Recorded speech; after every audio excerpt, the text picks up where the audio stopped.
जी हाँ, तो हम बात कर रहे थे सन 1890 में डॉक्टर हर्मन हेलोरिथ ने पंच कार्ड की विकसित तकनीकी पेशे की एक सेशंस मशीन के रूप में जिसने यूएस के सेंसर वोट को जनसंख्या गणना में मदद की, इसका निर्माण किया। इस गणना मशीन में पंच कार्ड को आंकड़ों को संचित करने में उपयोग में लाया गया। अतः पहला इलेक्ट्रॉनिक यंत्र जो कि आंकड़ों पर गणितीय कार्य कर सकता था, मतलब जो आपने डाटा एनालिसिस अपना इकट्ठा किया, उस पर आपका गणितीय कार्य कर सकता था, के आविष्कारक का श्रेय हरमन हेलोरिथ को जाता है, जिन्होंने आगे चलकर एक कंपनी बनाई। उन्होंने फिर एक पूरी की पूरी कंपनी बना दी, जो नाम आईबीएम के नाम से जानी जाती। आज जो हम सुनते हैं ना आईबीएम का नाम, वो इस कंपनी का नाम है जिसे हेलोरिथ जी ने बनाया था। अगली महत्वपूर्ण पहल इलेक्ट्रिक मैकेनिकल कंप्यूटर बनाने की हुई। अब कंप्यूटर कैसे बना? आगे दूसरा बना इलेक्ट्रिक मैकेनिकल कंप्यूटर, जो हार्वर्ड यूनिवर्सिटी में सन 1944 में आईबीएम एवं यूएन नेवी के सहयोग से मार्क फर्स्ट ने यंत्र को बनाया। अब दूसरा जो यंत्र बनाया वो मार्क फर्स्ट ने बनाया और इसको आगे बढ़ाया,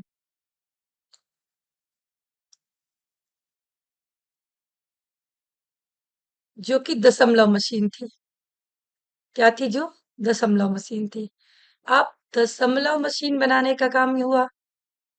पहले सिर्फ गणना को एकत्रित करने का काम हुआ, काउंटिंग में दो धन दो धन दो धन दो धन दो जोड़ने का काम हुआ। अब उसमें दशमलव की शुरुआत हुई। वो गाना याद है ना, मैंने अभी भी करवाया था, देता ना दशमलव भारत तो यूं चांद पे जाना मुश्किल था। तो ये बात हुई वहां से। कहाँ से हुई हमारी ये बात? 1944 में आईबीएम एवं यूएन नेवी के सहयोग से मार्क फर्स्ट ने एक यंत्र बनाया जो कि दशमलव मशीन थी। कंप्यूटर प्रोग्राम में गलती बकाने के लिए प्रयुक्त होने वाला प्रचलित शब्द बग का उद्भव, बग मतलब डंप हो गया है कंप्यूटर, तो बग का उद्भव एक दिन मार्क फर्स्ट मशीन में किसी कंप्यूटर प्रोग्राम के सही काम न करने के कारण हुआ था। तो पारिभाषिक शब्दावली ऐसे नहीं बन गई। आप सोच रहे होंगे कि ये जो शब्द है ये कहाँ से आया, कैसे आया? जहां जरूरत पड़ी वहां उसका एक नया नाम दे दिया, उसका नाम दिया गया बग, जो कंप्यूटर में प्रोग्राम में गलती बताने वाला, उस वर्ड का नाम था बग।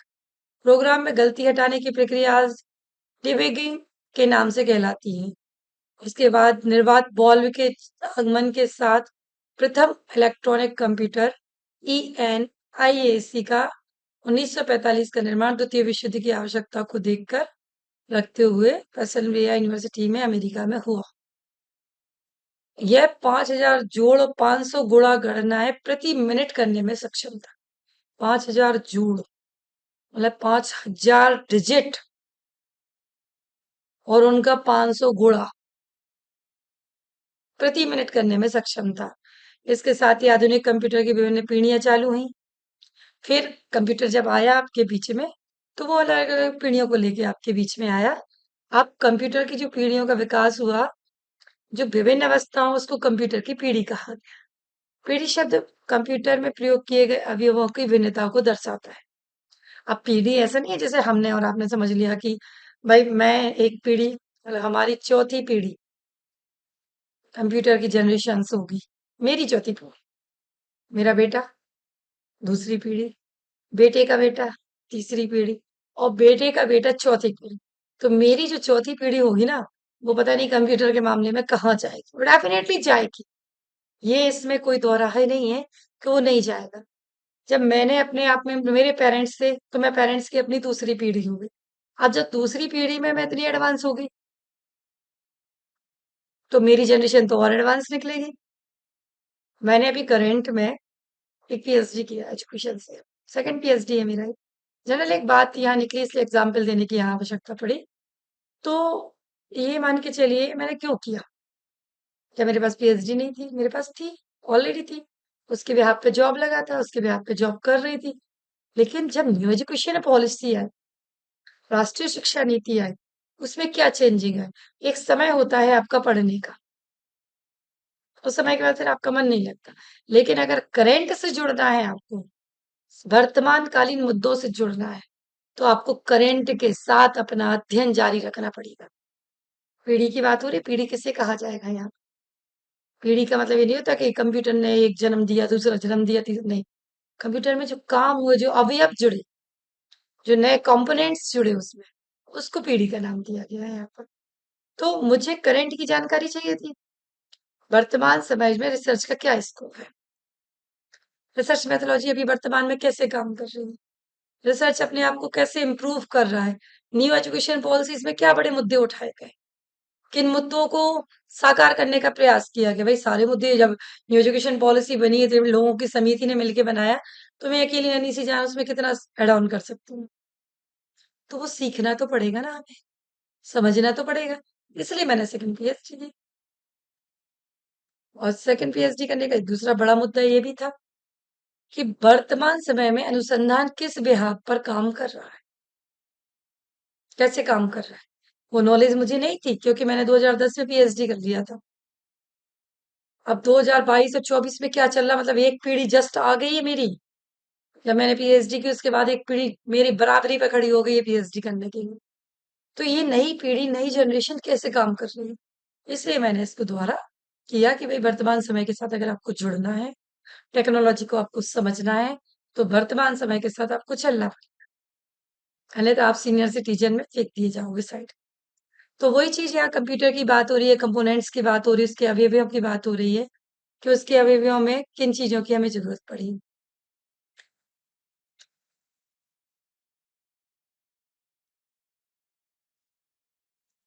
इन भिन्नताओं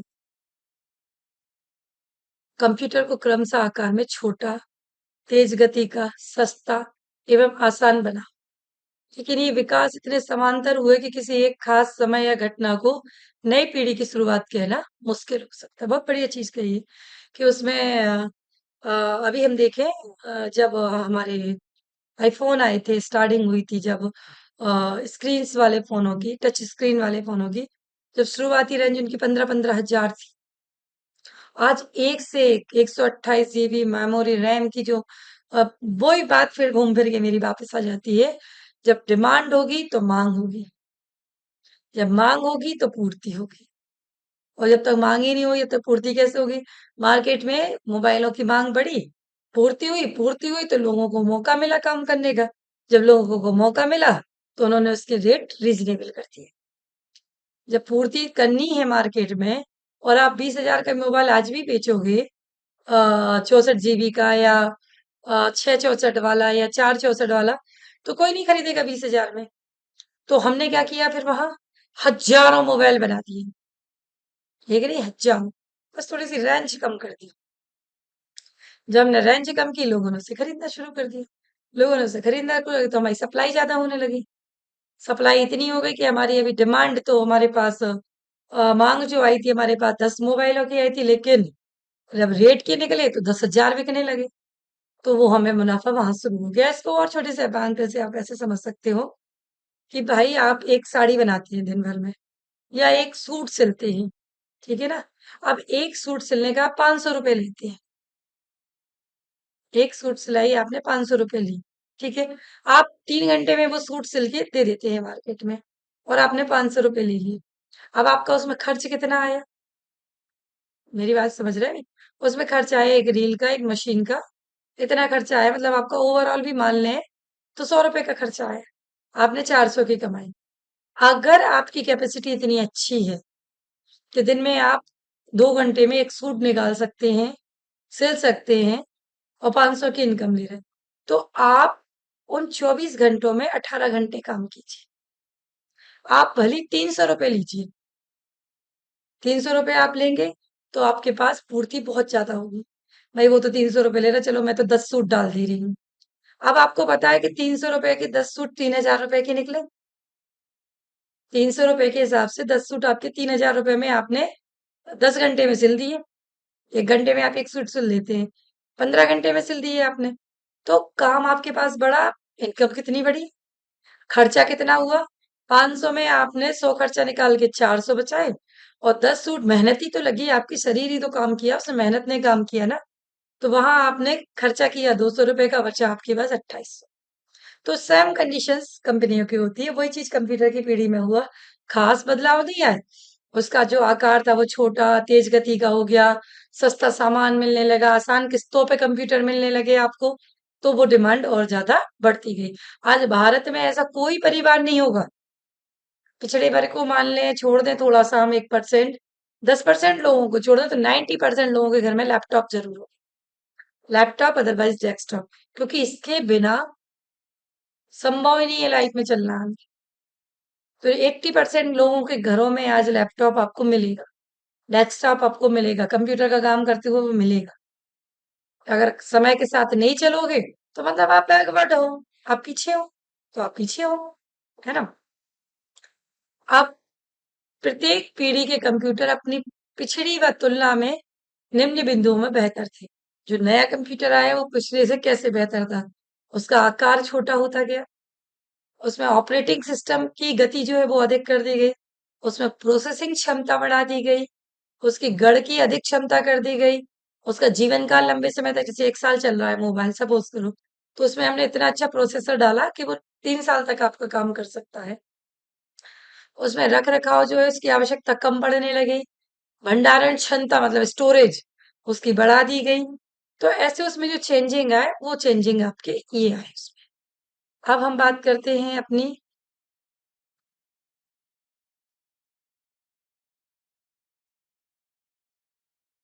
पहली पीढ़ी के कंप्यूटर से। जो पहला कंप्यूटर आया हमारे बीच में, उसमें और इसमें क्या वर्क हुआ, कैसे वर्क हुआ, इस पे हम बात कर रहे हैं पहली पीढ़ी के कंप्यूटर पे।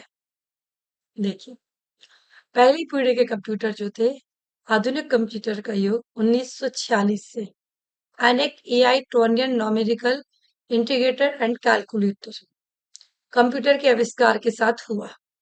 लगभग इसी समय यूएनआईवीएसी रेमेंडिंग रैंड द्वारा एक निर्धारित कंप्यूटर व्यावसायिक उपयोग में लाया गया। बिजनेस में शुरू कर दिया गया कंप्यूटर 1946 से शुरू है। 2000 तो बहुत दूर की बात आ गई भाई साहब। आप समझ रहे हैं? मैं बात कर रही थी अभी आपसे, पिछले वीडियो में आप सुनेंगे मेरे को, तो उसमें मैं कंप्यूटर की बात कर रही थी कि 2000 2005 में तो हमने माउस चलाना सीखा, लेकिन कंप्यूटर तो 1946 से आ गया था। टेक्नोलॉजी हमारे देश में लेट आई, भारत के अंदर टेक्नोलॉजी थोड़ा लेट आई आई, लेकिन अब हम इतना इम्प्रूव हो गए हैं। आज विदेशों में भी भारतीय बैठे, ऋषि सुनक जी भारतीय मूल के निवासी थे। बहुत सारे नाम ऐसे मैं आपको गिना सकती हूँ जो भारतीय मूल के निवासी थे, वो विदेशों में राष्ट्रपति और प्रधानमंत्री का पद लेकर आए। चलिए तो बात करते हैं अभी कंप्यूटर की। व्यवसायिक उपयोग में लाया गया, इस पीढ़ी के कंप्यूटरों की सबसे बड़ी विशेषता थी वैक्यूम ट्यूब का उपयोग किए जाने लगा। इसमें जो था ना वो वैक्यूम ट्यूब लगने लगी। निर्यात ट्यूब उस समय उपलब्ध एकमात्र इलेक्ट्रॉनिक अवयव था, अतः उससे पहले इलेक्ट्रॉनिक कंप्यूटर बनना संभव हुआ जिसमें नियंत्रण एक केंद्रीय इकाई सीपी के द्वारा होता था। इसके साथ ही कंप्यूटर के वैक्यूम आर्किटेक्चर का उद्भव हुआ, जिसका उपयोग आज तक के कंप्यूटरों में हो रहा है। इस समय वह पंचकार्डमय का प्रयोग आगत इकाइयों के रूप में कर रहा है। कैसे कर रहा है, देखते हैं समझते हैं।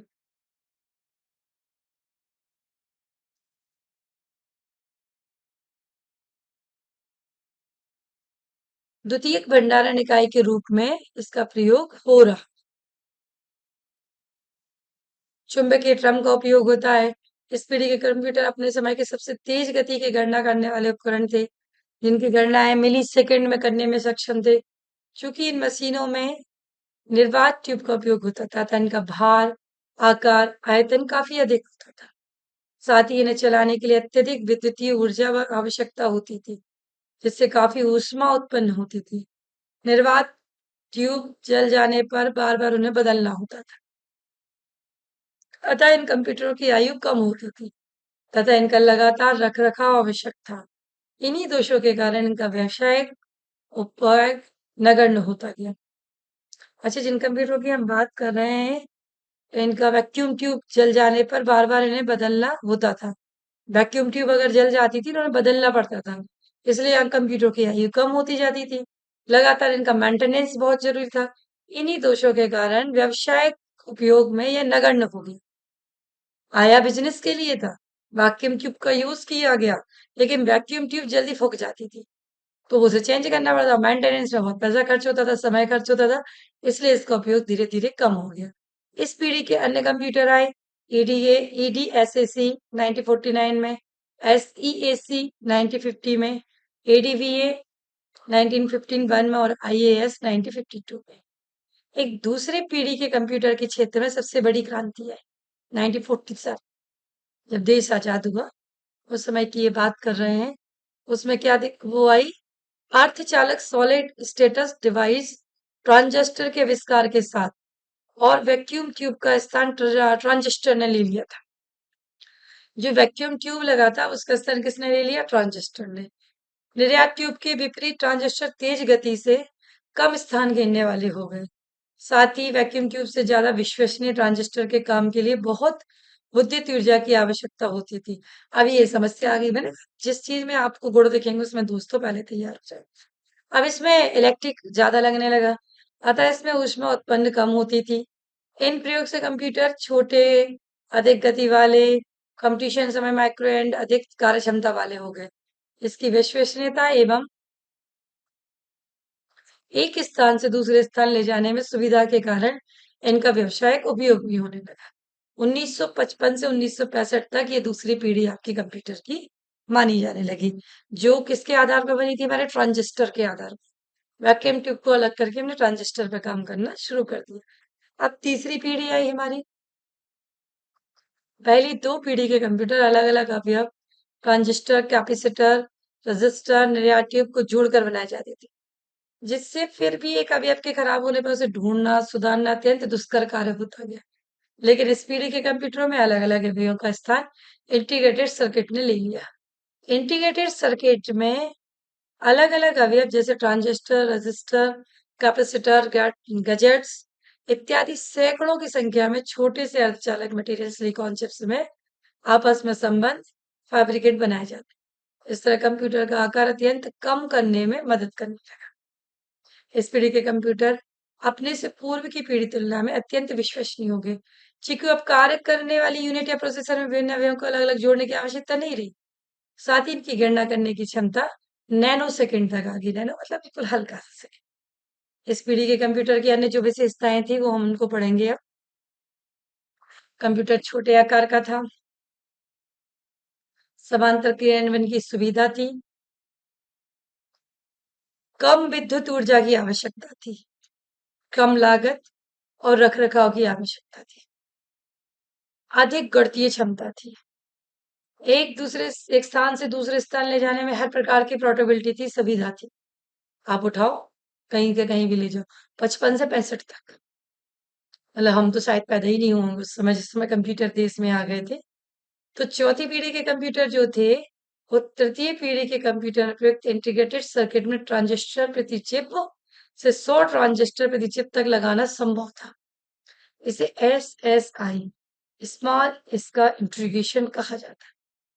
लगातार प्रयासों एवं तकनीकी क्षमता के कारण LSI लार्ज स्केल इंटीग्रेशन, जिसमें 30,000 ट्रांजिस्टर एवं गेट्स प्रति chip, VLSI very large scales integrations, जिसमें 10,000 ट्रांजिस्टर एंड गेट्स प्रति chip, ULSI ultra large scales integrations, जिसमें 1 अरब अवयव, देखिए आप पढ़ते हैं ध्यान से, इकाई, दहाई, सैकड़ा, हजार, 10,000, लाख, 10 लाख, करोड़, 10 करोड़ ट्रांजिस्टर एवं गेट्स प्रति चिप लगाए जा सकते थे, उसका विकास संभव हुआ। अब तक पूर्ण CPU, जिसे माइक्रो प्रोसेसर कहा जाता है, सिर्फ एक छोटे से सिलिकॉन चिप में समा सकता है। स्थिति इतनी वो हो गई थी, टेक्नोलॉजी इतनी इम्प्रूव कर गई थी कि धीरे धीरे धीरे धीरे अगली आने वाली पीढ़ी ने इसको बिल्कुल बहुत अच्छे से मोटिवेशन कर दिया। अत्यंत छोटा आकार हो गया, और अधिक विश्वसनीयता आ गई, अधिक प्रोसेसिंग आ गई, गति बढ़ने लगी, कम ऊष्मा उत्पन्न करने लगी, वायु प्रशीतन की आवश्यकता नहीं बची, पोर्टेबल एवं सामान्य रूप से बहुउपयोगी हो गई, और सबसे बड़ा मुद्दा था, अत्यधिक सस्ते हो गए। उस जमाने में भी कंप्यूटर सिस्टम जो हम खरीदने जाते थे तो बहुत सस्ते हो गए। मैं नहीं जाती थी, मैं तो थी नहीं उस पीढ़ी में, जिसकी ये बात हो रही है, 65 से 70 के करीब की बात हो रही है। तो पांचवी पीढ़ी के कंप्यूटर प्रयोगात्मक अवस्था में होने के कारण पांचवी पीढ़ी के बारे में कुछ कहना मुश्किल है। फिर भी इस पीढ़ी के कंप्यूटर में निम्न विशेषताएं पूर्वानुमानित।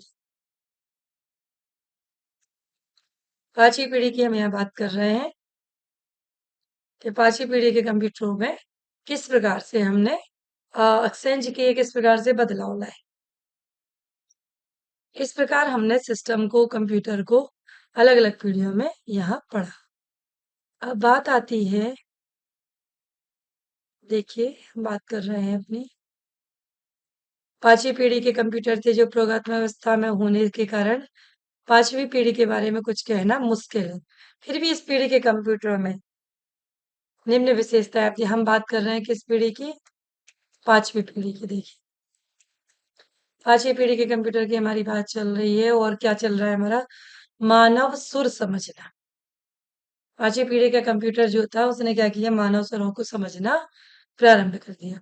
उपयोगकर्ता द्वारा पूछे गए प्रश्नों के उत्तर बुद्धिमत्ता से देने लगा। आपने गूगल पे सर्च किया तो वो उसका उत्तर अपनी बुद्धिमत्ता से देने लगा। एक साथ कई कार्य करने लगा। आप इधर 8 स्क्रीन खोल सकते हो। आप यहाँ मेल भी खोल सकते हो, आप यहाँ व्हाट्सएप भी चैट कर सकते हो, आप यहाँ ये सारी पांचवी पीढ़ी की जनरेशन में आ गई थी। मनुष्य से साधारण भाषा में संबंध स्थापित करने लगा। सबसे महत्वपूर्ण इसका गठन architecture, data logic, information processing के स्थान पर नॉलेज इंफॉर्मेशन प्रोसेसिंग सिस्टम पर आधारित हुआ। कंप्यूटर क्या है? साधारण शब्दों में जैसा कि नाम से स्पष्ट है, कंप्यूटर एक मशीन है जो गणना कर सकती है, तथा अधिक व्यापक रूप में कंप्यूटर एक इलेक्ट्रॉनिक युक्ति है जो गणितीय गणनाएं कर सकती है तथा तार्किक फैसले ले सकती है। कंप्यूटर का आविष्कार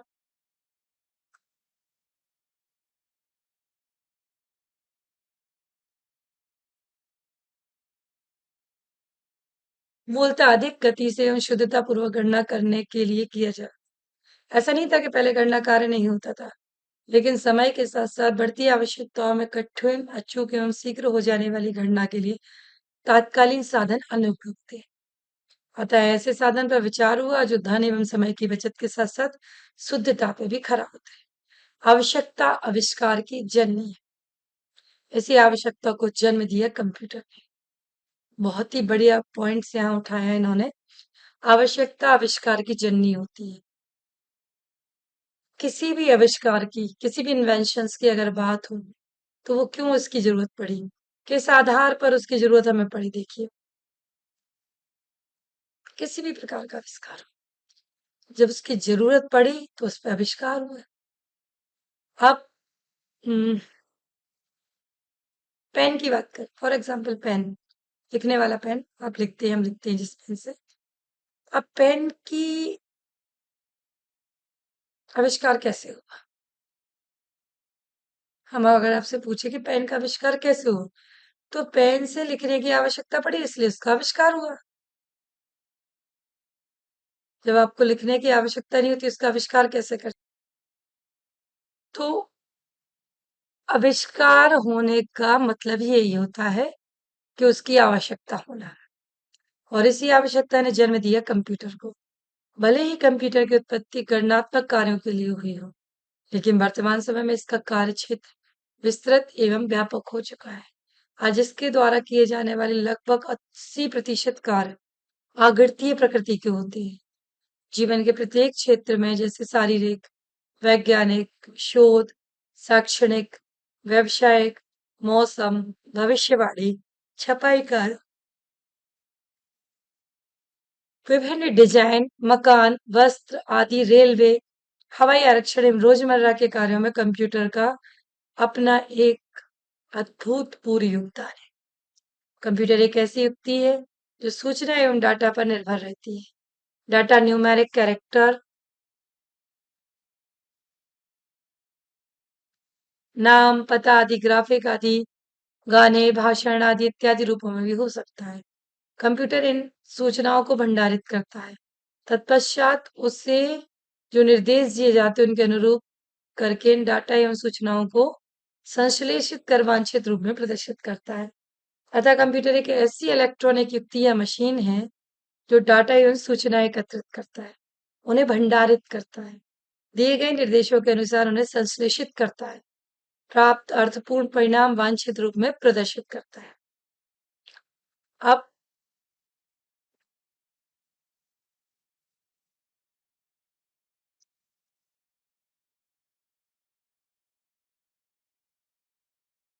कंप्यूटर निर्देशों पर कार्य करने वाली एक मशीन है।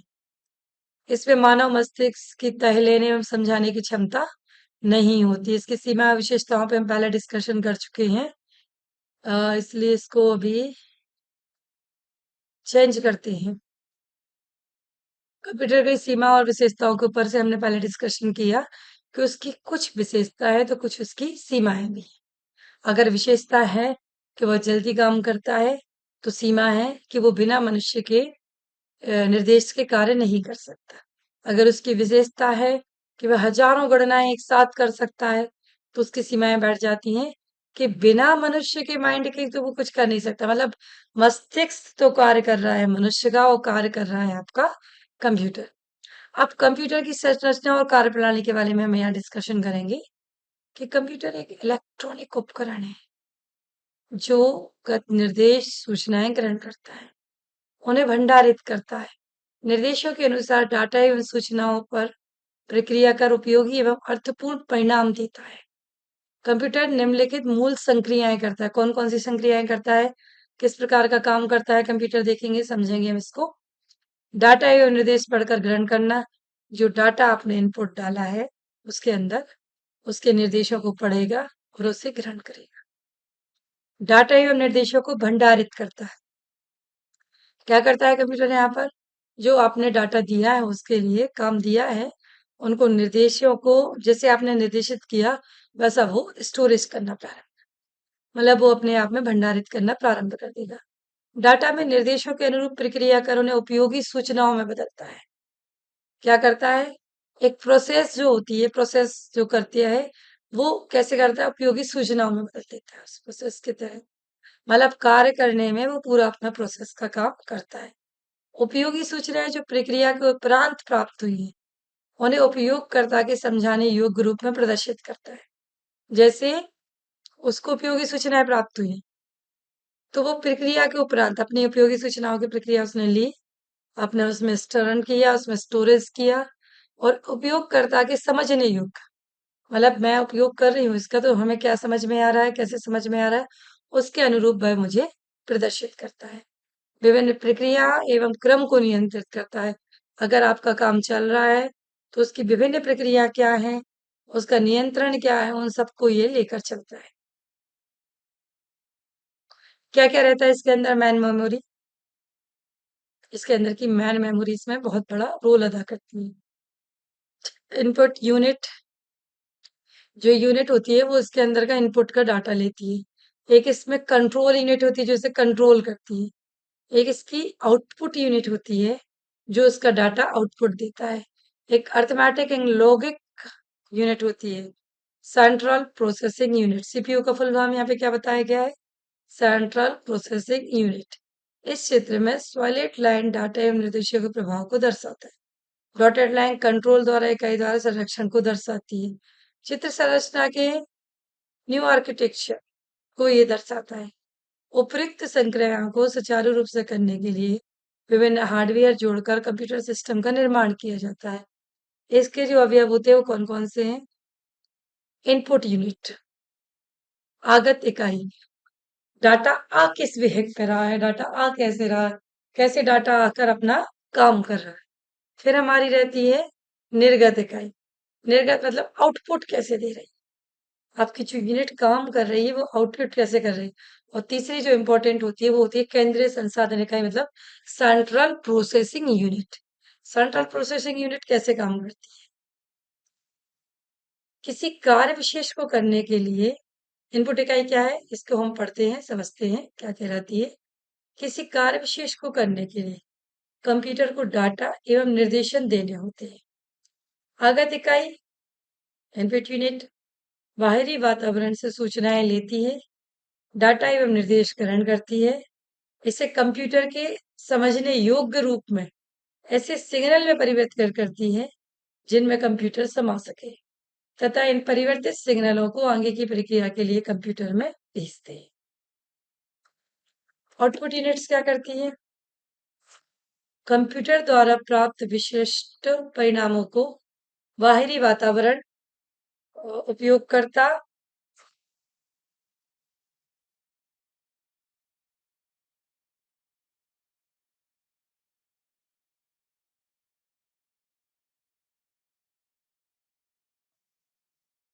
बाहरी वातावरण उपयोगकर्ता के समझने योग्य रूप में प्रदर्शित करने का निर्गत इकाई का कार्य होता है। अतः इनका कार्य आगत इकाई के कार्य से जस्ट चलता है। इनपुट डिवाइस जो काम करेगी वो आउटपुट के बिल्कुल उल्टी होगी।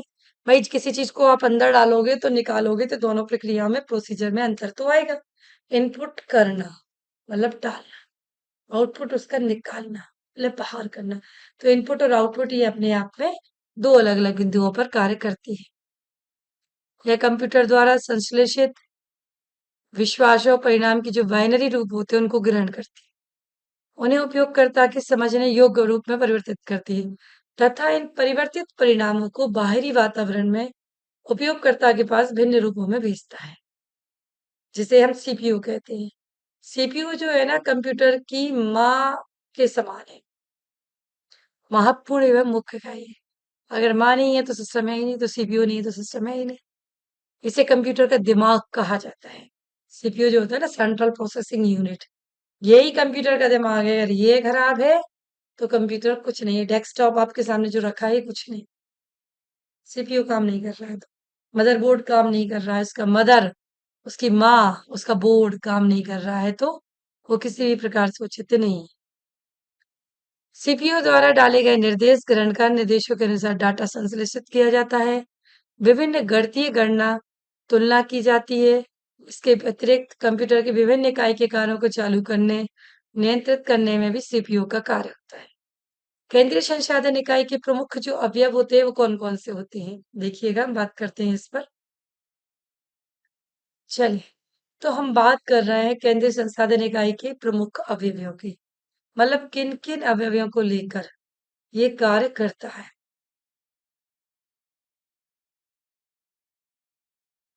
अंकगणितीय एवं तार्किक इकाई, अरिथमेटिक एवं लॉजिक यूनिट एएल, नियंत्रण इकाई काम करती है, कंट्रोल यूनिट काम करती है सीयू, भंडारण इकाई मतलब मैन मेमोरीज भी इसमें काम करती है। अंकगणितीय एवं तार्किक इकाई किसे कहते हैं? जैसा कि नाम से स्पष्ट है, इस इकाई में सभी गणितीय गणना होती हुई अंक गणित एवं तार्किक तुलना की जाती है।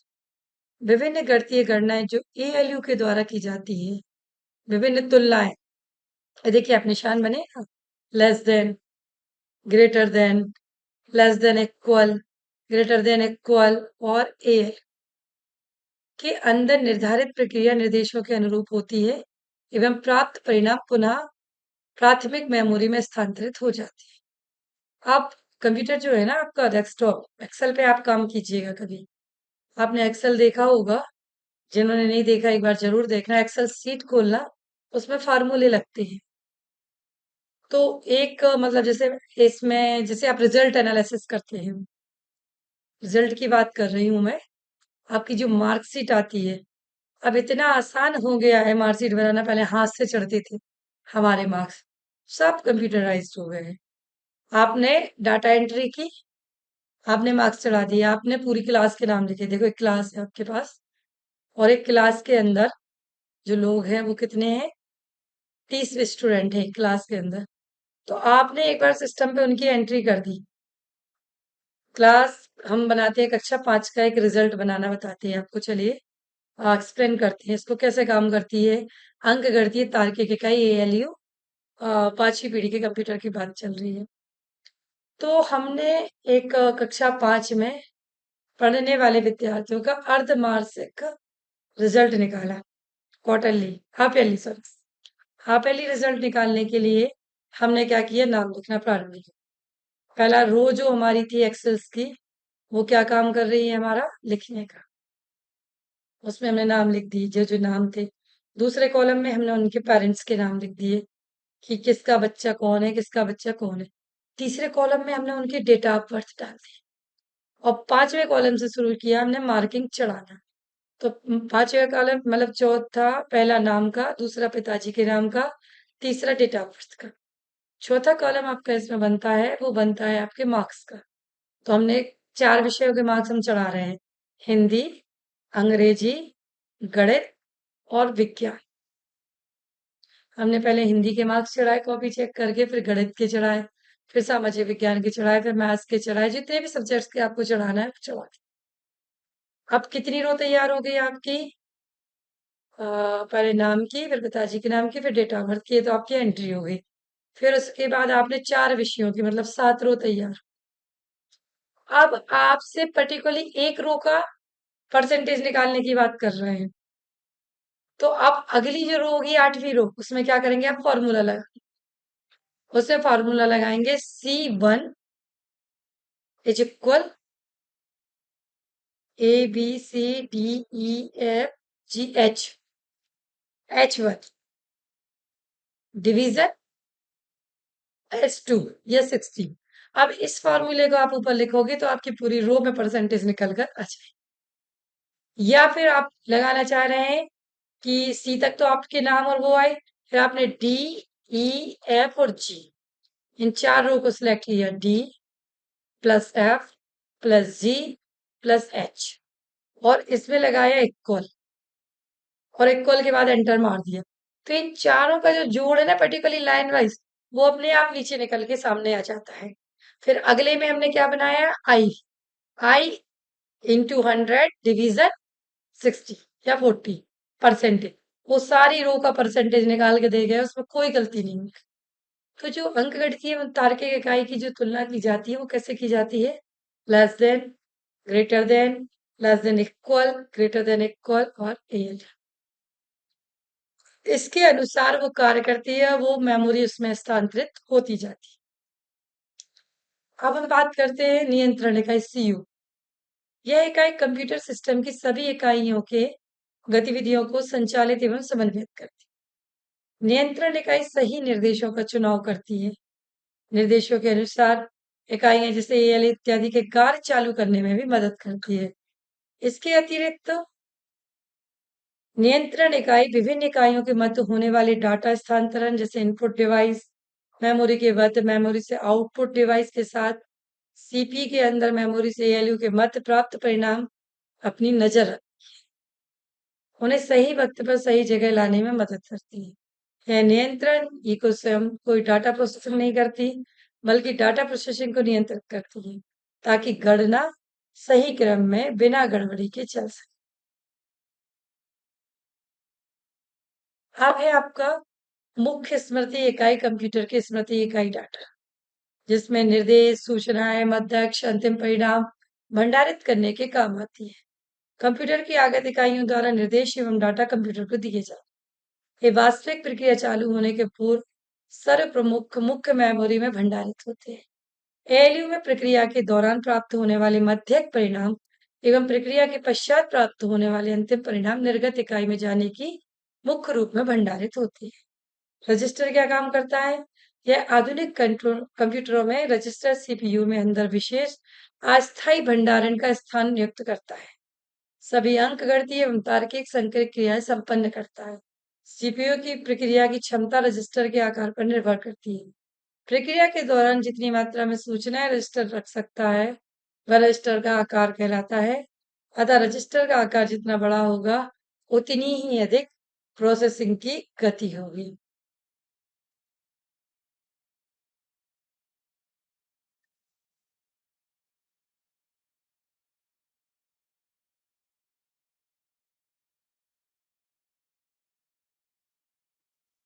जहां तक मुझे लगता है आपको ये कॉन्सेप्ट मेरा क्लियरली समझ में आया होगा कि विभिन्न पीढ़ियों में कंप्यूटर किस प्रकार से काम करता है, कैसे कार्य की गति को प्रदान करते हुए वह आगे बढ़ता है। अगली टॉपिक में मैं पढ़ूंगी, मैं आपको बीच में शेयर करूंगी कंप्यूटर के प्रकार और उसका वर्गीकरण। किस प्रकार से आप कंप्यूटर को उसको वर्गीकरण को बांट सकते हैं, कैसे हम उनके प्रकारों पर डिस्कशन करते हैं, किस प्रकार से वो आपके किन किन भागों में वो बटे हुए हैं, उनके बारे में हम यहाँ आप डिस्कशन करते हैं। तो हम बात कर रहे हैं यहाँ पर कंप्यूटर के प्रकार या उसके वर्गीकरण की। किस प्रकार से कंप्यूटर का वर्गीकरण होता है। कंप्यूटर को उनके आकार, गति, उपयुक्तता, संचय क्षमता, जुड़ने वाले अवयव और कीमत इत्यादि के आधार पर माइक्रो कंप्यूटर। अब देखिए ये जो कंप्यूटर हमारे बीच में मार्केट में आए उनके बारे में हम यहाँ डिस्कशन कर रहे हैं। वो हमारे निकल के आए micro computer, mini computer, mind frame computer एवं सुपर कंप्यूटर में वर्गीकृत किया जा सकता है। ये सभी विशिष्टताएं परोक्ष और अपरोक्ष रूप से तकनीकी प्रभाव, मुख्य चिप तकनीक पर आधारित है। कंप्यूटर के तकनीकी के क्षेत्र में तेजी से हो रहे बदलाव के फलस्वरूप ये वर्गीकरण भी बेमानी होता जा रहा है, लेकिन अध्ययन की दृष्टि से इनके बारे में जानना भी अत्यंत आवश्यक है।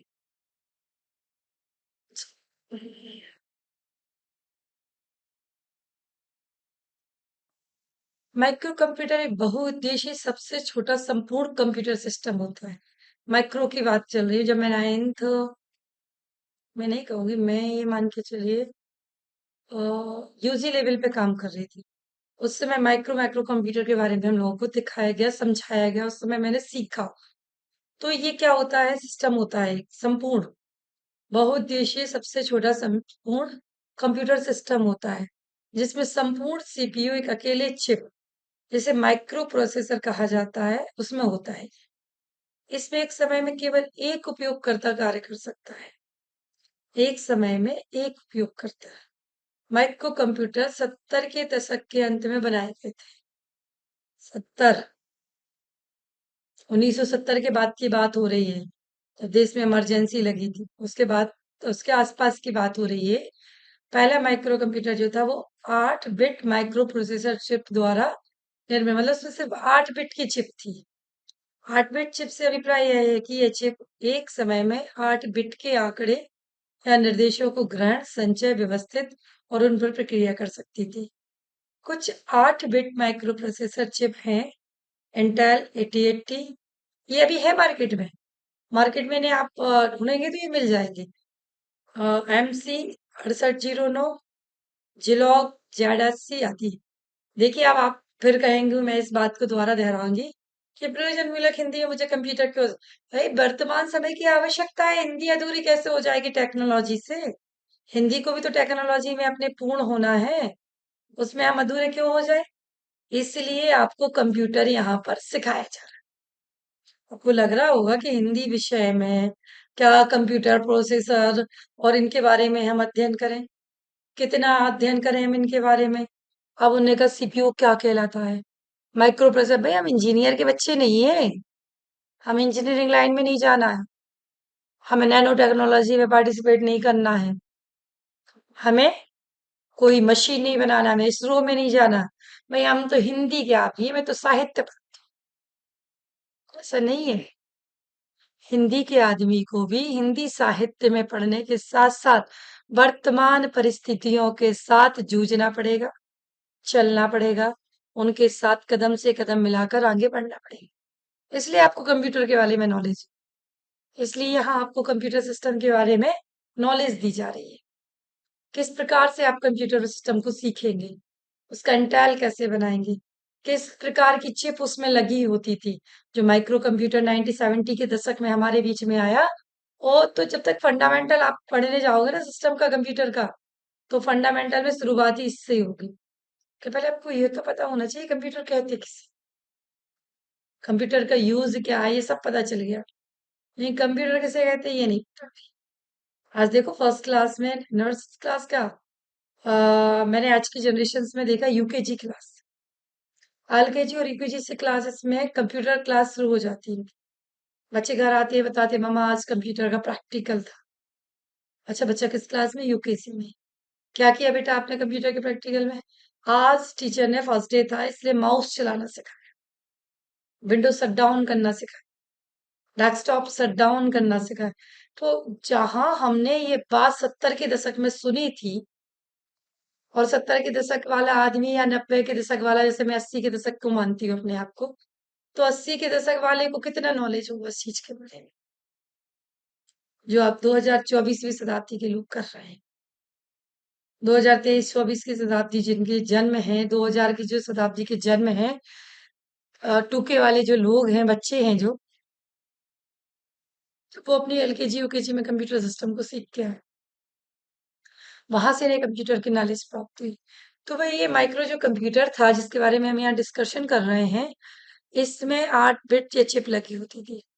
8 बिट के आंकड़े या निर्देश को ग्रहण करने की, संचय करने की, व्यवस्थित करने की इनके अंदर एक कैपेसिटीज थी।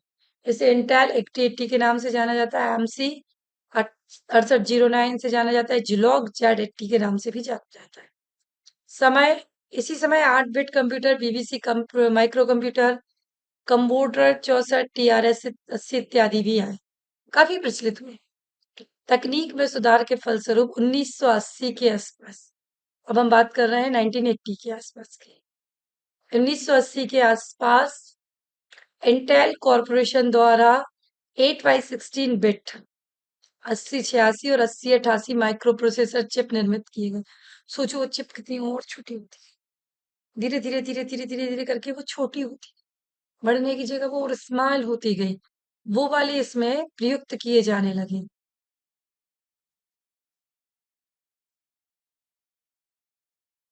जिससे कंप्यूटर के क्षेत्र में एक नई क्रांति का सूत्रपात हुआ। कल तक जो कंप्यूटर से बड़े बड़े वैज्ञानिक या सुरक्षा संस्थानों में, देखो वही बात आ गई ना कि मुझे तक सिस्टम आने में बहुत समय लगा, 80 के दशक के थे, लगा थोड़ा टाइम लगा।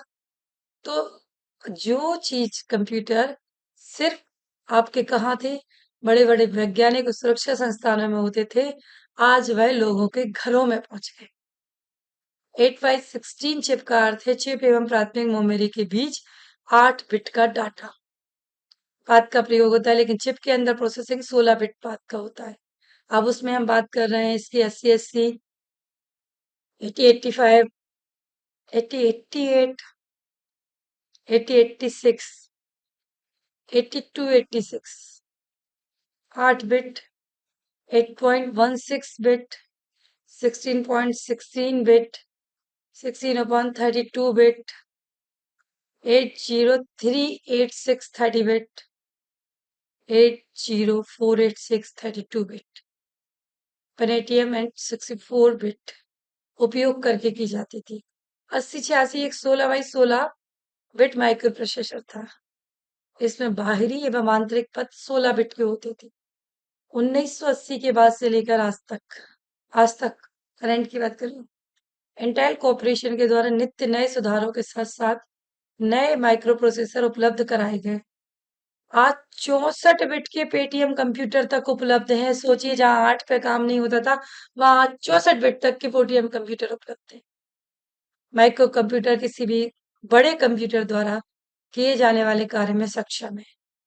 हालांकि इसमें कुछ अधिक वक्त एवं कम सुविधा प्राप्त होती है, लेकिन उसके बाद भी कार्य तो वो कर ही रहा है किसी ना किसी रूप में।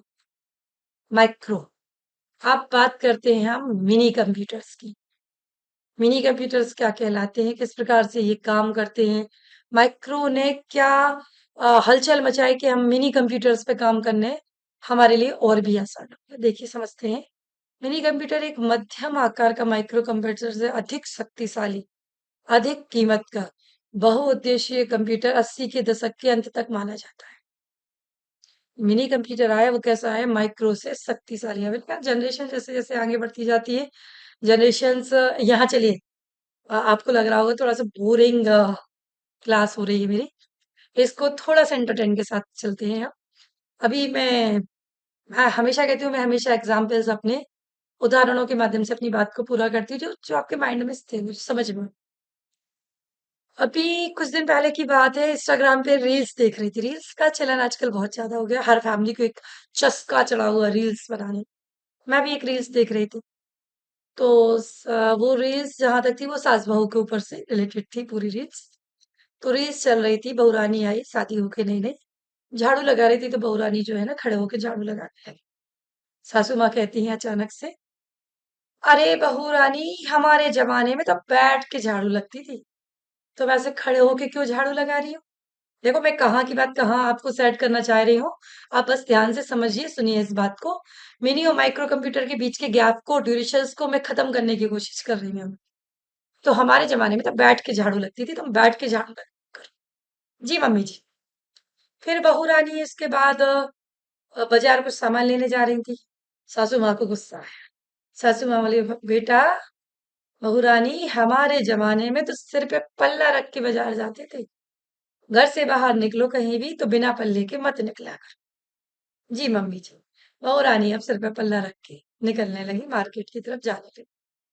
तीसरा पॉइंट आया वहां पर। बहू रानी जी ने कहा किसी फंक्शन में जाना है किसी के यहाँ, तो मम्मी जी चली जाओ। अरे हमारे जमाने में तो हम इतना इतना जेवर लाद के जाते थे, सोना पहन के जाते थे इतना इतना सारा। बहू रानी का ठीक है मम्मी जी, सोना पहन के हम चले जा रहे हैं। आप देखो चेंजिंग क्या होती है, लाइफ चेंजिंग कैसे होती है। आप उसके बाद मम्मी जी ने कहा, बहू रानी, बहुत गर्मी लग रही है, जरा एसी तो चला दे, पंखे में से हवा ही नहीं निकल रही। तो टेक्नोलॉजी कैसे आगे बढ़ी, समय कैसे आगे बढ़ा, लोग कैसे आगे बढ़े, सोच, ब्रेन, मस्तिष्क, प्रोसेसर कैसे आगे, उसकी बात कर रही हूँ मैं यहाँ। जो मुद्दा मैं लिखना चाहती थी, थोड़ा सा क्लास मुझे लगा बोरिंग हो रही है, इसलिए थोड़ा सा इंटेंड करने की यहाँ कोशिश कर रही हूँ। तो बहुरानी ने क्या जवाब दिया, मम्मी जी आपके जमाने में कहाँ एसी चलते थे, आपके जमाने में तो एसी थे ही नहीं, आपके जमाने तो ये हाथ वाले पंखे चलते थे। तो मुझे लगता है ये वाला पंखा आपके लिए सफिशिएंट है, तो आप हाथ वाले पंखे को चलाइए और हवा लीजिए। फिर थोड़ी देर बाद सासू माँ ने कहा, बहू रानी, मिक्सी तो चल ही नहीं रही, जरा मैकेनिकल को बुला के इसको दिखवा लेना जरा। बहू रानी ने तपाक से जवाब दिया। क्या जवाब दिया, मम्मी आपके जमाने में कहाँ मिक्सी चलती थी, उस समय कहाँ लाइट होती थी इतनी ज्यादा, जुगनुओं को पकड़ के डिब्बियों में भर के रात का उजेला होता था, मिक्सी कहाँ चली थी। तो आप एक काम कीजिए, सिलबट्टे पे चटनी बांट लीजिए। टेक्नोलॉजी बढ़ी, लोगों के सोचने समझने की शक्ति बढ़ी, कहीं ना कहीं। जब बहू रानी ने कहा कि आप सिलबट्टे पे चटनी बांट लीजिए, सासू माँ ने कहा, बिल्कुल बेटा, मुझे तुम्हारी बात समझ में आ गई, बहुत अच्छे से मैं तुम्हारी बात को समझ पा रही हूँ। मुझे समय के साथ चलना चाहिए, समय क्या कह रहा है, समय की डिमांड क्या है, समय मुझसे क्या चाहता है। अगर हम आप समय के साथ नहीं चलेंगे तो हम हमेशा पीछे रह जाएंगे, शेर पे सवा शेर होने वाला कोई ना कोई आ जाएगा। ठीक हम अपने टॉपिक पे लौटते हैं। एंटरटेन करने की बात आपको थोड़ा सा, हम टॉपिक की बात कर रहे हैं कि माइक्रो कंप्यूटर और मिनी कंप्यूटर में डिफरेंस क्या था। 80 के दशक के लास्ट लास्ट तक माइक्रो कंप्यूटर की क्लोजिंग हो गई थी ऑलमोस्ट। मिनी कंप्यूटर नई टेक्नोलॉजी के साथ आया। अब मिनी कंप्यूटर एक ऐसा मध्यम आकार का माइक्रो कंप्यूटर से अधिक शक्तिशाली एवं अधिक कीमत का बहुउद्देशीय कंप्यूटर था, जो 80 के दशक के अंत तक माना जाता है कि इसमें हर तरीके के कार्य हो सकते, हर परिवार के पास ये पहुंच चुका था। यह एक 16 बिट मशीन होती थी। उस समय यह एक क्लासिक सिस्टम होता था। इसके अगला अभ्युदय 32 बिट में मिनी कंप्यूटर से अधिक शक्तिशाली था। देखिए फिर कैसे आगे बढ़ा ये, इस पे बात कर रहे हैं। माइक्रो में मिनी कंप्यूटर से अधिक शक्तिशाली और भंडारण क्षमता वाले कंप्यूटर थे। ये कई उपयोगकर्ताओं के एक साथ कार्य करने के लिए बहुत अधिक संख्या में टर्मिनल लगाने में सक्षम थे। अतः इनके उपयोग बड़े बड़े संस्थानों में होने लगे, जहां बहुत अधिक डाटा प्रयुक्त होता था, जैसे रेलवे में, वायु आरक्षण में, बड़े बैंकिंग संस्थानों में इनका प्रयोग होने लगा। इनका उपयोग डिस्ट्रीब्यूटेड डाटा सिस्टम में केंद्रीय होस्ट कंप्यूटर के रूप में भी होने लगा। कुछ प्रमुख मैन कंप्यूटर थे, जिनमें एमईडीएचए, आईबीएम, एचपी, आईसीसी, स्प्रे आदि। अब इसके बाद आया सुपर कंप्यूटर, माइक्रो कंप्यूटर, फिर मिनी कंप्यूटर, फिर बारी आती है सुपर कंप्यूटर। सुपर कंप्यूटर बहुत शक्तिशाली थे, उच्च कार्य क्षमता वाले थे, अधिक भंडारण क्षमता वाले थे। इनका उपयोग बहुधा वैज्ञानिक गणनाओं में किया जाता था। फॉरवर्डिंग पायर ऑपरेशन भी काफी तीव्र गति से कार्य करते थे। इनकी गणना क्षमता इन कंप्यूटर्स की तुलना में लगभग 10 गुनी होती थी। इसका उपयोग वैज्ञानिक एवं इंजीनियर गणनाओं, जहां बहुत अधिक संख्या में तीव्रता से गणितीय गणनाओं की आवश्यकता होती है, उसमें किया जाता था। इनके कुछ उपयोग क्षेत्र, मौसम की भविष्यवाणी, computational fluid, dynamics, petroleum engineering, आंतरिक विज्ञान, बायोमेडिकल, नाभिकीय परीक्षण इत्यादि में किए जाने लगे। कुछ कूपर कंप्यूटर जो है उनके नाम है Cray XMP, Cray 2, IBM 3090, NEC X3, Fujitsu VP series, हाइची 8 series, personal computer PC। Personal computer micro computer की तरह ही होते थे, जो आज तक 486 पेटीएम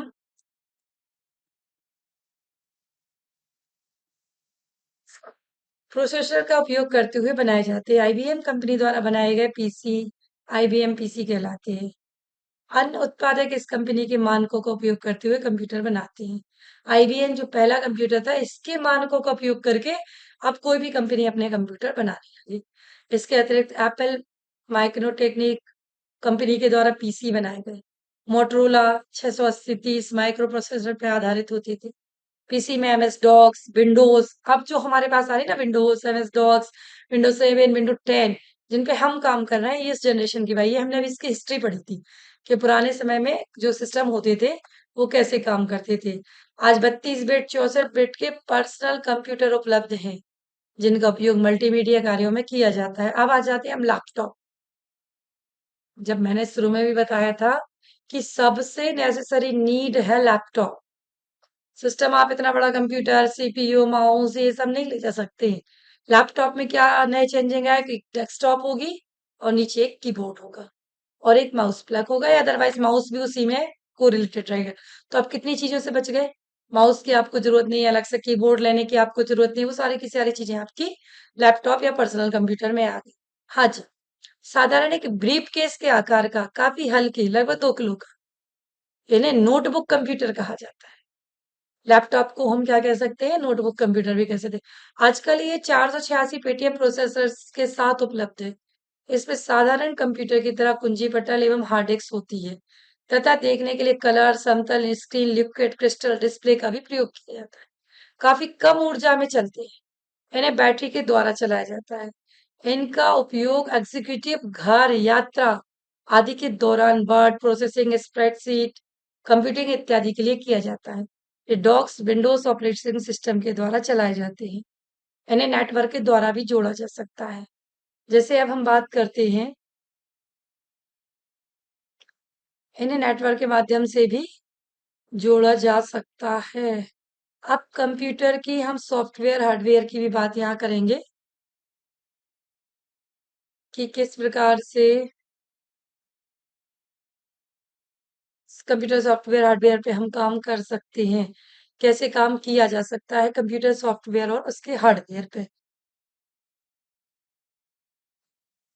मैं फिर प्रभावी परिणामों की प्राप्ति के लिए सामान्य क्रियाओं, विधियों के क्रियान्वयन का उपयोग करना ही कंप्यूटर का प्रमुख कार्य था। अपने इसी कार्य को करने के लिए कंप्यूटर को हार्डवेयर एवं सॉफ्टवेयर की आवश्यकता पड़ी। अब कंप्यूटर में हार्डवेयर और सॉफ्टवेयर क्या कहलाएगा? अभी हमने क्या पढ़ा? Mini computer, micro computer, super computer और लैपटॉप। इन चार के बारे में हमने जानकारी ली कि मिनी कंप्यूटर में किस प्रकार का प्रोसेसर से उपयोग होता था, CPU कैसा होता था, माइक्रो कंप्यूटर में ये सारी चीजें कैसे आई, सुपर कंप्यूटर में इन सबको किस प्रकार से लैंदी किया गया, और लैपटॉप में इस टेक्नोलॉजी को कितना बदल के रख दिया। आज लैपटॉप में आप क्या नहीं कर सकते? हर काम कर सकते हैं। फिल्म देखने से लेकर, मूवी देखने से लेकर, घर बैठे बैठे थीसिस तक लिख सकते हैं। आपके पास PC है, PC मतलब पर्सनल कंप्यूटर। नोटबुक कंप्यूटर से आपने कहा, या तो इसे आप पर्सनल कंप्यूटर का नाम दे दीजिए या इसे आप नोटबुक कंप्यूटर का नाम दीजिए। दोनों ही परिस्थितियों में यह सिस्टम आपके साथ कार्य करने वाला है। अब इसमें दो चीजों को में बांटा गया है इसे। इसको हम शायद दूसरी वीडियो में लेंगे। अभी मैं सिर्फ कंप्यूटर पे बात कर रही हूँ यहाँ पर। तो कंप्यूटर में हार्डवेयर और सॉफ्टवेयर की जरूरत पड़ेगी। हार्डवेयर, सॉफ्टवेयर, फर्मवेयर, स्किनवेयर और लाइटवेयर, जिसका अध्ययन हम डीपली और बहुत अच्छे तरीके से अपनी अगली वीडियो में करेंगे। तो मुझे लगता है यहाँ तक मैं लेकर आपको आई हूँ, जिसमें मैंने आपको कंप्यूटर के विकास यात्रा के बारे में बताया। जैसे मिनी कंप्यूटर आया, माइक्रो कंप्यूटर आया, सुपर कंप्यूटर आया, और सुपर कंप्यूटर के बाद लास्ट आपका LP आया, मतलब कि लैपटॉप। जैसे आपने पर्सनल कंप्यूटर कहा, जैसे आपने नोटबुक कहा, जिसने आपने कैरी बैग कहा कि आप कहीं भी किसी भी यात्रा के दौरान अपना सिस्टम अपने साथ लेकर जाएंगे तो वहां पर आपको यह बहुत उपयोगी सिद्ध होगा। धन्यवाद। तो आइए बात करते हैं हम हार्डवेयर और सॉफ्टवेयर के बारे में। तकनीकी विशेषज्ञों ने कंप्यूटर को निम्न 5 भागों में बांटा है: हार्डवेयर, सॉफ्टवेयर, फर्मवेयर, स्किनवेयर और लाइटवेयर। क्या कहलाता है आपका हार्डवेयर?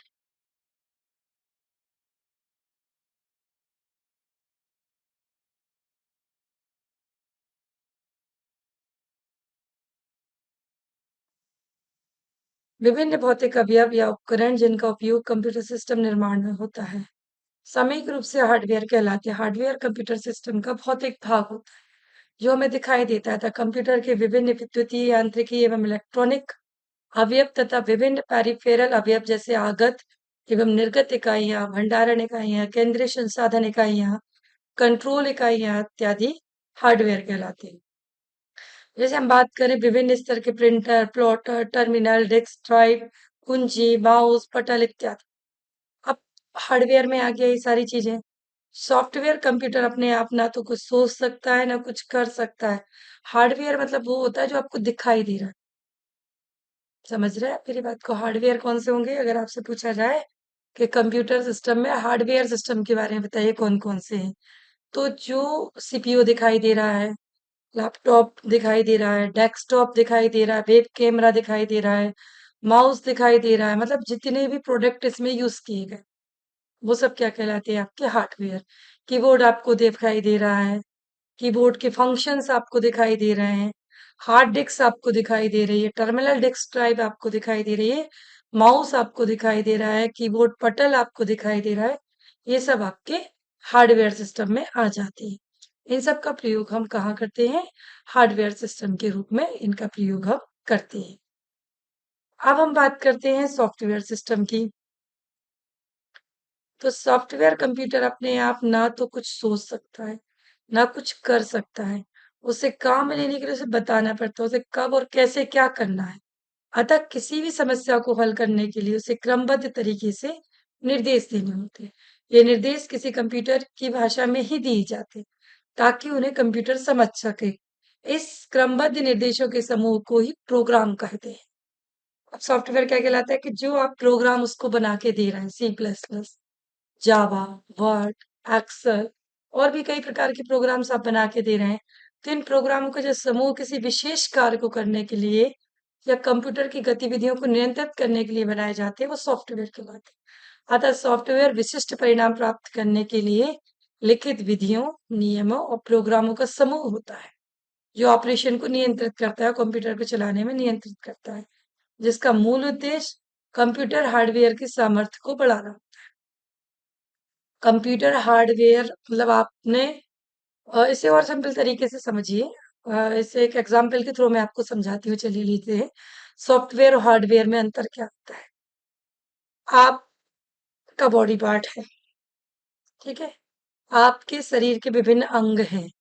तो इन अंगों को हम प्रैक्टिकली रूप से मैं समझा रही हूँ, ये इसको मैं पुख्ता नहीं बता रही हूँ, आपको समझा रही हूँ कि बॉडी पार्ट्स को हम हार्डवेयर का नाम दे सकते हैं। हार्डी बॉडी पार्ट में आपकी आइस है, जो आपको दिखाई दे रही है सामने, ये क्या है? आपका हार्डवेयर। और जो ये महसूस कर रही है, जिस फीलिंग्स को, जो फीलिंग्स कहाँ से आ रही? मस्तिष्क से। जिस फीलिंग को ये महसूस कर रही है, दुख है तो आंख से आंसू बहा रही है, खुश है तो आंखों में खुशी की झलक दिखाई दे रही है। तो जो झलक दिखाई दे रही है सॉफ्टवेयर का काम। जो खुशी आपकी आंखों में दिखाई दे रही है, जो आंसू आपकी आंखों में दिखाई, ये सब सॉफ्टवेयर का काम है। सॉफ्टवेयर बिना प्रोग्राम के नहीं चलता। अगर मस्तिष्क में ऐसे भाव आ रहे हैं कि यार दुनिया बेकार है, रहना मेरा बेकार है संसार, इतना करने के बाद भी कभी नेकी नहीं मिले, कभी अच्छाइयां नहीं मिले, तो ये जो फीलिंग्स है ना, ये सॉफ्टवेयर का काम कर रही है। ये कंप्यूटर के अंदर सॉफ्टवेयर काम करता है, जैसा आप उसको प्रोसेस डालोगे वो सॉफ्टवेयर काम करने लगेगा। आप सॉफ्टवेयर बिना हार्डवेयर के अधूरा है। भाई कितने ही आप प्रोसेस में डालोगे, जब तक आपके पास बॉडी नहीं होगी तो उन सॉफ्टवेयर बेचारों का क्या करोगे? उसके लिए एक बॉडी की जरूरत है, तो वो बॉडी आपकी हार्डवेयर कहलाएगी। इसका मूल उद्देश्य कंप्यूटर हार्डवेयर की सामर्थ्य को बढ़ाना होता है। कंप्यूटर हार्डवेयर और सॉफ्टवेयर अपने आप अकेले कुछ नहीं कर सकते। चाहे हम कंप्यूटर हार्डवेयर की यहाँ बात करें, चाहे कंप्यूटर सॉफ्टवेयर की बात करें, दोनों ही अपने आप में इंडिपेंडेंट कुछ नहीं कर सकते। चलाने के लिए हार्डवेयर और हार्डवेयर के संचालन के लिए सॉफ्टवेयर की जरूरत पड़ती है। अर्थात कंप्यूटर द्वारा उपयोगी परिणाम प्राप्त करने के लिए हार्डवेयर सॉफ्टवेयर का एक साथ कार्य करना जरूरी होता है। दोनों एक दूसरे के पूरक होते हैं, एक दूसरे के बिना अधूरे हैं। कंप्यूटर सॉफ्टवेयर को भी दो भागों में बांटा हमने, सिस्टम सॉफ्टवेयर और एप्लीकेशन सॉफ्टवेयर। अब आपसे बात हो रही है इनकी कि सॉफ्टवेयर को भी इन्होंने दो भागों में बांटा। आपके मस्तिष्क को भी हमने दो हिस्सों में बांट दिया। एक हिस्सा सिर्फ सुख की बातों के बारे में बात करेगा और दूसरा हिस्सा सिर्फ दुख के बारे में बात करेगा। एक सिस्टम सॉफ्टवेयर, एक एप्लीकेशन सॉफ्टवेयर। अब सिस्टम सॉफ्टवेयर क्या करेगा? कंप्यूटर सिस्टम उसकी विभिन्न गतिविधियों को नियंत्रित करेगा। सिस्टम सॉफ्टवेयर किसी एक कार्य विशेष के लिए नहीं होगा, बल्कि वह उपयोगकर्ता को कंप्यूटर सिस्टम के अधिकतम उपयोग करने के लिए विविध सुविधाएं प्रदान करेगा। कंप्यूटर सिस्टम की क्षमता बढ़ाने के काम आएगा, ताकि वह प्रभावी रूप से एवं दक्षता के साथ कार्य कर सके। अतः सिस्टम सॉफ्टवेयर विभिन्न पेरिफेरल अवयव, कंप्यूटर के मध्य संवाद की सुविधाएं, हार्डवेयर के उपयोग एवं संचालन का नियंत्रण। दूसरे एप्लीकेशन सॉफ्टवेयर को चलाने के लिए, उसके निर्माण के लिए विभिन्न सुविधाएं प्रदान करेगा। जबकि सिस्टम सॉफ्टवेयर क्या काम करेगा? सिस्टम सॉफ्टवेयर ऑपरेटिंग सिस्टम का काम करेगा, लैंग्वेज ट्रांसलेटर का काम करेगा, यूटिलिटी प्रोग्राम का काम करेगा। ऑपरेटिंग सिस्टम का वह कंप्यूटर परिचालन के लिए आवश्यक होता है जिससे वह उसे नियंत्रित कर सके, उसके समन्वय को स्थापित कर सके। उसके द्वारा किए जाने वाले कार्य प्रमुख हैं। देखिए, सिस्टम सॉफ्टवेयर क्या क्या काम करता है। उपयोगकर्ता एवं कंप्यूटर के मध्य परस्पर संबंध स्थापित करने में मदद करता है। विभिन्न पेरिफेरल उपकरण उपयोगकर्ता के प्रोग्रामों को नियंत्रित करता है। उपयोगकर्ता के विभिन्न प्रोग्राम निर्माण में मदद करता है। विभिन्न एप्लीकेशन प्रोग्राम उपयोगकर्ता निर्मित प्रोग्राम चलाने में मदद करता है। विद्युतीय धारा कंप्यूटर को देने पर कंप्यूटर के कार्य को प्रारंभ करता है। कई कार्य एक साथ प्राप्त होने पर उनको वरीयता क्रम में निर्धारित करता है। कैसे इनपुट लेगा, कैसे उसका आउटपुट देगा, कैसे उसकी यूनिट बनाएगा, कैसे उसकी मुख्य मेमोरी बनाएगा, कैसे उसमें डाटा प्रवाह करेगा, कैसे उसका निर्देशन करेगा, कैसे उसका मैनेजमेंट करेगा, कैसे उसको कंट्रोलिंग करेगा। अब इन सब के लिए सॉफ्टवेयर में किन किन चीजों को हमने लिया? डॉस को लिया। डॉस सिर्फ उसको एनालिसिस करेगा। यूनिक्स को लिया, विंडोज को लिया, एक्सेंस को लिया। तो ये सभी अपने अपने कार्य अपने अपने रूप से करेंगे। अच्छा, इसमें एक और होता है आपका, वो होता है भाषा अनुवादक के रूप में जो कार्य करता है, लैंग्वेज ट्रांसलेटर। उपयोगकर्ता द्वारा उच्च स्तरीय भाषाओं में लिखे गए प्रोग्रामों को कंप्यूटर के समझने योग्य भाषा अर्थात मशीन भाषा, जैसे सी प्लस प्लस लैंग्वेज है, तो सी प्लस प्लस बनाने में, सी प्लस प्लस अगर आप सीख गए या टैली आप सीख गए, तो आप कितना ज्यादा काम कर सकते हैं। तो लो लेवल लैंग्वेज में अनुवाद करने के लिए जिन सिस्टम सॉफ्टवेयर का उपयोग किया जाता है, उन्हें हम भाषा अनुवेदक सिस्टम सॉफ्टवेयर कहते हैं। ये विजुअल्स प्रोग्राम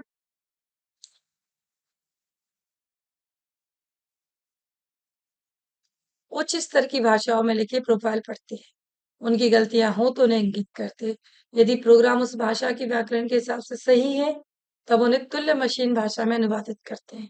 अनुवादक को दो तरह के होते हैं, एक कंपाइलर जो पूरा प्रोसेस पढ़कर उसमें गलती निहित होने पर मशीन भाषा के कोड में बदलते हैं, और दूसरा होता है इंटरप्रेटर जो एक बार में सिर्फ एक कथन स्टेटमेंट को अनुवादित करता है, गलती रहित होने पर उसे एग्जीक्यूटिव करता है, तत्पश्चात आगे वाक्य में लाता है, और वह प्रक्रिया तब तक चलती है जब तक कि सारे स्टेटमेंट एग्जीक्यूटिव ना हो। उदाहरण के लिए विभिन्न भाषाएं जैसे कोबाल, फोर्ट्रॉन, पास्कल, सी इत्यादि के कंपाइल बेसिक इंटरप्रेटर इसमें आ जाते हैं। अब हमारा नेक्स्ट आता है यूटिलिटी प्रोग्राम। यूटिलिटी प्रोग्राम कैसे काम करता है, चलिए इस पर डिस्कशन करते हैं। यूटिलिटी प्रोग्राम कुछ इस तरह के कार्य होते हैं जिसमें अलग अलग उपयोगों में उभयनिष्ठ, जैसे डाटा को कैसे व्यवस्थित करना है, प्रोग्राम या डाटा फाइलों को मिलाना कैसे है, प्रोग्राम की विभिन्न स्थानों पर प्रतिलिपि तैयार कैसे करना है, कार्यों के लिए बार बार प्रोग्राम लिखने समय की बार बार कैसे करना है, यूटिलिटी प्रोग्राम के रूप में उपलब्ध कैसे होते हैं, बार बार प्रोग्राम लिखने की मेहनत से कैसे बचना है, अधिक संख्या में उपस्थित इस तरह की यूटिलिटी उपयोगकर्ता को कैसे आसान बना देती है। अब मैंने दूसरा बताया था आपको एप्लीकेशन सॉफ्टवेयर के बारे में। एप्लीकेशन सॉफ्टवेयर क्या काम करते हैं? किसी एक कार्य विशेष के लिए तथा विभिन्न हार्डवेयर का अधिकतम उपयोग करके अंजाम देने के लिए एप्लीकेशन प्रोग्राम दो तरह के होते हैं। पहले से लिखे गए उपयोग के लिए तैयार सॉफ्टवेयर या किसी कार्य विशेष के लिए उपयोगकर्ता द्वारा लिखे गए प्रोग्राम। उदाहरण के लिए हम बात करते हैं डाटाबेस मैनेजमेंट की, सॉफ्टवेयर की, सेपरेट सीट सॉफ्टवेयर की, वर्ड प्रोसेस की सॉफ्टवेयर की, पैरोल सॉफ्टवेयर की, इन्वेंटरी सॉफ्टवेयर की, सांख्यिकी सॉफ्टवेयर की इत्यादि। हार्डवेयर सॉफ्टवेयर एक उपयोगकर्ता के मध्य एक जो अचूक संबंध स्थापित करता है और वो अचूक संबंधी इसे हमें कार्य को एक गति प्रदान करता है। हार्डवेयर सॉफ्टवेयर के बीच में एक मजबूत संबंध होता है। इसके बिना यह संभव नहीं होता है कि कैसे आप हार्डवेयर को काम करें, किस प्रकार आप इसको पूर्ण करें। तो ये कार्य होता है हमारा हार्डवेयर और सॉफ्टवेयर का दोनों का मिलाकर जो कार्य निरंतर अपनी गति में करता है। चलिए, अब हम नए तरीके से बात करते हैं कंप्यूटर का क्राइटेरिया क्या है। कंप्यूटर किस क्षेत्र में कार्य करता है, कंप्यूटर किस प्रकार से अपने कार्य को गति प्रदान करता है, आइए हम डिस्कशन करते हैं इस पर।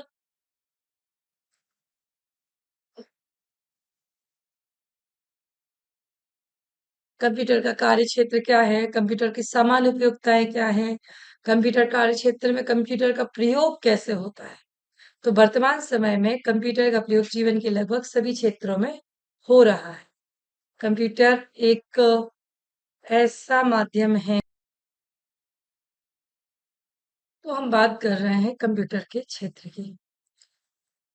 कंप्यूटर की एक सामान्य उपयोगिताएं होती हैं, उसके एक अलग प्रयोग होते हैं। शिक्षा के क्षेत्र में कंप्यूटर वर्तमान समय में शिक्षा का सर्वश्रेष्ठ माध्यम है। मल्टीमीडिया टेक्निक के आगमन के पश्चात इस क्षेत्र में कंप्यूटर का प्रयोग और भी ज्यादा बढ़ गया है। आज लगभग सभी विषयों पर आधारित ट्यूटोरियल सीडी रोम पर उपलब्ध है।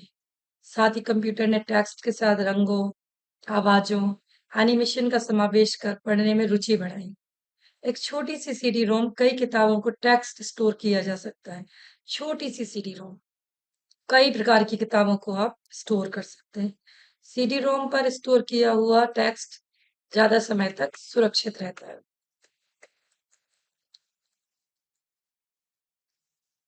व्यावसायिक कार्यों में कंप्यूटर के आगमन से व्यावसायिक कार्यों में क्रांतिकारी गति आ गई। बिजनेस बिजनेस तो एक क्रांति बन के आया सिस्टम आपके लिए। वर्तमान समय में लगभग सभी बैंक कंप्यूटरीकृत हो चुके हैं। शेयर मार्केट का तो पूरा परिदृश्य ही कंप्यूटर के प्रयोग से बदल चुका है। साथ ही कंप्यूटर द्वारा अकाउंटिंग, इन्वेंट्री, कंट्रोल आदि कार्य अत्यंत ही सरलता से हो जाते हैं। ई कॉमर्स के आ जाने के बाद अब सौदे ऑनलाइन हो जाते हैं, जिससे कार्य तुरंत हो जाता है। मनोरंजन के क्षेत्र में आ जाइए आप, तो मल्टीमीडिया के आगमन से मनोरंजन के क्षेत्र में जो क्रांति आई है, कंप्यूटर एनिमेशन पर आधारित जुरासिक पार्क, टाइटैनिक फिल्मों की सफलता किसी से छुपी नहीं। हमने जुरासिक पार्क को देखी, बात फिर वही आ जाती है, हमने जुरासिक पार्क को देखा, हमें नहीं मालूम था कि जुरासिक कैसे होते थे, या टाइटैनिक के बारे में हमने देखा, तो इतनी सफल हुई पूरी की पूरी टाइटैनिक फिल्म एनिमेशन पर आधारित थी। आज बाहुबली की बात करें हम, बाहुबली मूवी मुझे लगता है आपने हमने सबने ही देखी होगी। बाहुबली में जो एनिमेशंस डाले गए हैं, उन एनिमेशंस की क्वालिटीज देखिए आप, कितनी मजबूत क्वालिटी से वो एनिमेशंस डाले गए हैं। करोड़ों रुपए खर्च होता था जहां फिल्में बनाने में, वहां फिल्में बनाने का काम सस्ता हो गया। मैं देख रही थी कल अभी एक, मैं कहती बार बार मैं बिना एग्जाम्पल्स के आपको कुछ नहीं बता सकती। अभी एक वीडियो देखा मैंने अभी कुछ समय पहले, उसमें ये दिखाया जा रहा था कि किस प्रकार जब फाइटिंग वाला सीन आता है ना फिल्मों में, तो वो कैसे फिल्माया जाता है। आपको लगता है सिर्फ 50 फोर व्हीलर्स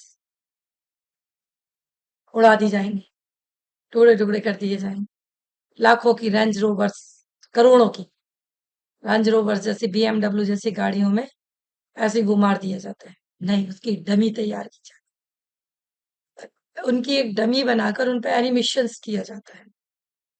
एक इतना छोटा सा पहाड़ बनाया जाएगा, ऐसे पहाड़ पे से अगर खाई में कोई कार गिर रही है, तो इतना छोटा-सा। खाई के ऊपर जब तक वो बैठे हैं, जब तक वो ओरिजिनल शूटिंग है। वो वाक़ई में खाई का पार्ट है। लेकिन वो खाई से गिरने से लेके ज़मीन तक आने की और आग लगने तक की क्रियाएँ सब एनिमेशन से होती है। पूरा का पूरा एनिमेशन पे काम होता है। पूरा का पूरा फ़िल्म इंडस्ट्रीज़ एनिमेशंस पे काम कर रहा है।